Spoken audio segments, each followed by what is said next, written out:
मी सुनेत्रा अजित पवार गांभीर्यपूर्वक प्रतिज्ञा करते की कायद्याद्वारे स्थापित झाले आहे अशा भारताच्या संविधानाबद्दल मी खरी श्रद्धा व निष्ठा बाळगीन। मी भारताची सार्वभौमता व एकात्मता उन्नत राखीन।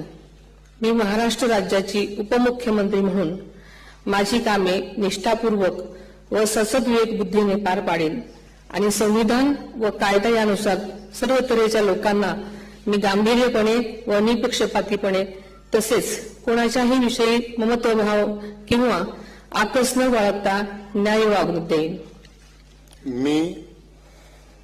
मी सुनेत्रा अजित पवार गांभीर्यपूर्वक प्रतिज्ञा करते की महाराष्ट्र राज्याची उपमुख्यमंत्री म्हणून माझ्या विचारार्थ आणली जाईल किंवा मला ज्ञात होईल अशी कोणतीही बाब अशी उपमुख्यमंत्री म्हणून माझी कामे यथायोग्य पार पाडण्यासाठी आवश्यक असेल ते खेरीज करून एरवी मी कोणत्याही व्यक्तीला किंवा व्यक्तींना प्रत्यक्षपणे वा अप्रत्यक्षपणे कळवणार नाही किंवा त्यांच्याकडे उघड करणार नाही।